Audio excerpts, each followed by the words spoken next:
Macaro. La bobo. Macaroni, spaghetti, meatballs. No!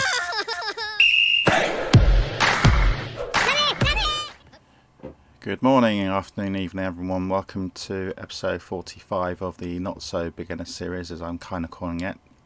In this episode, it's going to be a pretty quick one. We'll just do an update of the UEFA Cup, which involved, I think, 5 Swedish sides. We're now down to 4 because there was an all-Swedish tie in round 3, including my own Elfsborg side. We'll do a quick roundup of how Hammarby are somehow having a strange season in the Champions League and the league, and then obviously we'll do a league update. But we'll do international cups first, so let's have a look. As you always see, this is kind of always the first screen you see when you start managing the club, and as you can see, I'm doing some pretty good. In my comedy, my money is going up, or staying reasonable now, so I've got no money problems now. Elfsborg Stadium's gradually going up, but I still haven't got enough money to get a full stadium. And as I mentioned in the previous episodes, probably in the short doing now that I just raise it slowly, raise the money, the capacity up slowly. Please excuse me today for making a couple of mistakes. I'm actually very tired. It's been a long week already. My youth academy is 19th, so that's cool. But we'll go straight to the international cups, and I'll tell you what's been going on. So, Champions League, Hammarby successfully became group winners in their group, and they got to the quarterfinals where they met Middlesbrough. Middlesbrough are managed by Paul Skelton, who also manages Middlesbrough, I think, in the main big game world. And as always with Middlesbrough sides, they're pretty well organised. And yeah, as you can see here, he's got a really decent side. So Burnham was drawn against Middlesbrough in the next round, and in the first round on the quarterfinals, sadly Burnham lost 3-0. Home as well.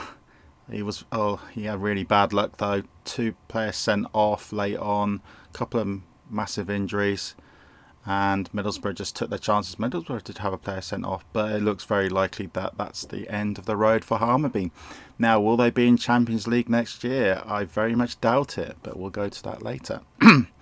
Now to the international cups. UEFA Cup will quickly go to round 4, and sadly, in the all Swedish time between Örebro and my Elfsborg are now out. Getting to round 4 was pretty good for our side.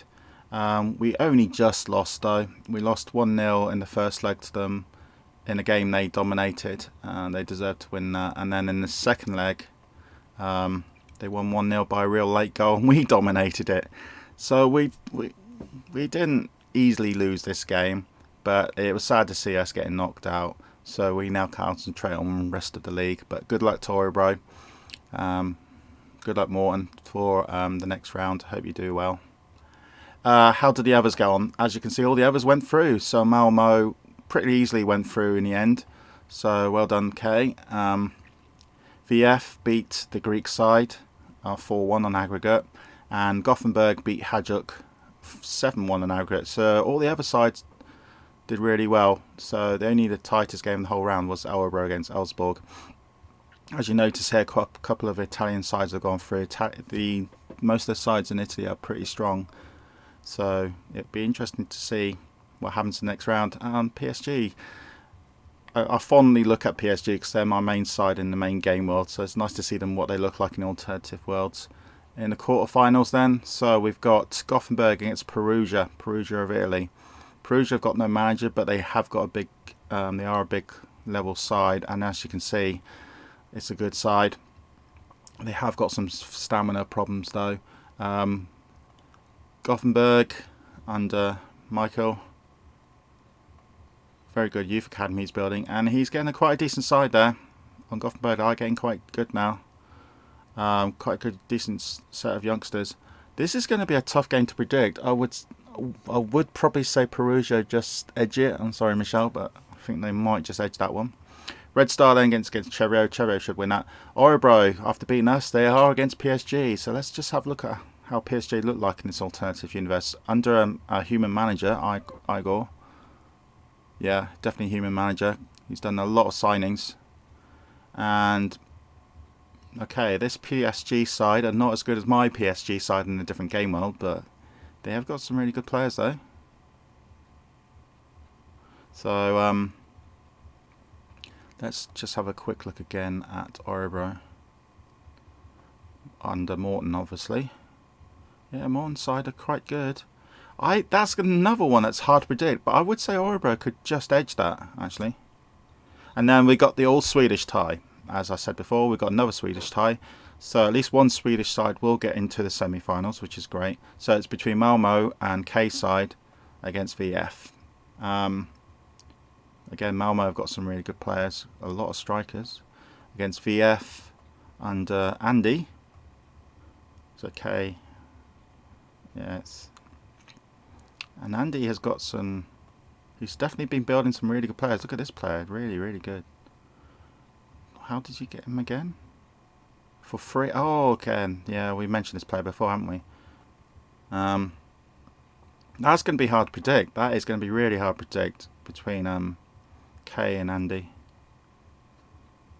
Looking at the players, I would say Andy might just beat him, but I do not know. Could go either way.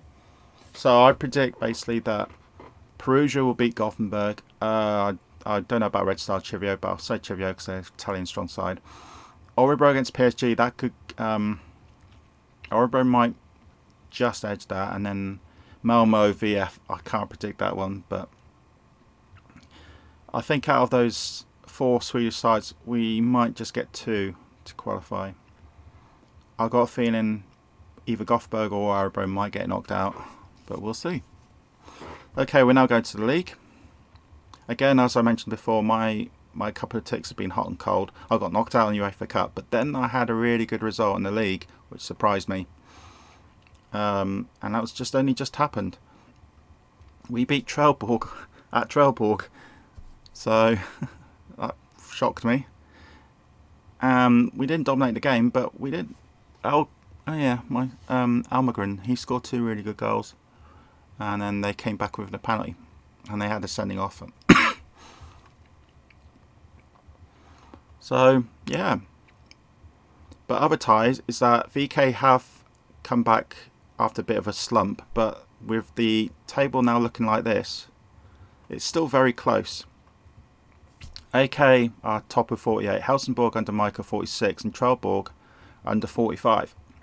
So any one of those 3 could still win it, and even Gothenburg could win it still. My Elfsborg side are now 8th, but we're still outside chance of Europe. Here what I mean by Burnham, I don't think Burnham's going to get into the Champions League, so he might be in UEFA Cup, but there's a bit of a gap still between him and VF. So the title, I'm guessing, is going to be between any of these 5 sides, with more likely to be these 3. Relegation is going to be the 2 that we always thought was going to be these 2, and with the other AI sides being in the bottom 4 as well. So what does it look like on the match form?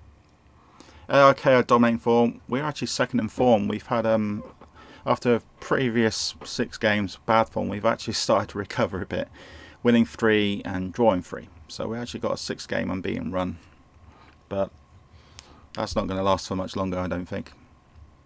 Fixtures coming up then.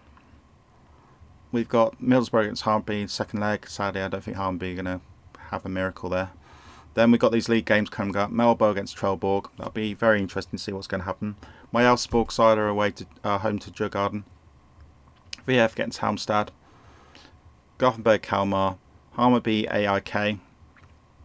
So let's look on the top 3 especially and predict, like Helsingborg against Ogreti away. So Helsingborg should win that one. Trelleborg are away to Malmo, which is going to be a tough game. If we look on the match form, Trelleborg and Malmo are both hit bad form, so that could even be a draw even. I think Trelleborg are slowly losing touch with the top 2. And then Helsingborg against Halmstad. Oh no, Helsingborg, I'm looking at the wrong figures. Helsingborg are away to Hulk and they should win that. ARK, here we go. ARK away to Burnham's Hammarby. I think ARK will be too strong for Hammarby, so I think the table will look after these fixtures that Hammarby, ARK will still stay top. Helsingborg will still be with them. I think Trelleborg will lose touch, and Gothenburg might catch up to Trelleborg, but these are just top of my head. So we haven't got many fixtures to go then. So we've only got 6 league games to go before the end of the season. So this season has gone really quick. Again, we do not know what's happening January the 1st, 2020. So we're probably going to have enough for, I don't know, 3, 4, maybe 5 more seasons before the unknown. Better do this actually without forgetting. So yeah, always remember to do your MOs when you can. There you go. I will go back and change my side in a minute. But there you go. So the next update I'll do will be the next UEFA Cup round after the next 2 rounds. So obviously I don't know when that's going to be because I'm not in it anymore. So I'm just going to check on the side who's still in it, which is Gothenburg. So Gothenburg, when are you playing your UEFA Cup games? You're playing it on the 25th of Feb and March 11th. So around March 13th then will be the next update. So that'll be in a month's time. And by then we will also have another 3 more league games would have gone by then, so we have a better idea who's going to be in the top 3. But that's it for this episode. Again, it's a pretty short one, just a quick update of what's going on. Again, I hope everyone's alright, hope everyone's enjoying this game well. Please send me some feedback. It has gone a bit quiet the last couple of ticks. Basically I have been busy. But it will always be good to nice to hear from you guys how you're enjoying these episodes. 45 episodes now, wow, 45 since June. So definitely a lot of episodes, definitely a lot of input into this great game. And yeah, I'll let you know what's been going on in the next episode, which won't be for a few days at least. Probably not until the weekend. So that's goodbye from me, and I'll talk to you all soon. Bye bye.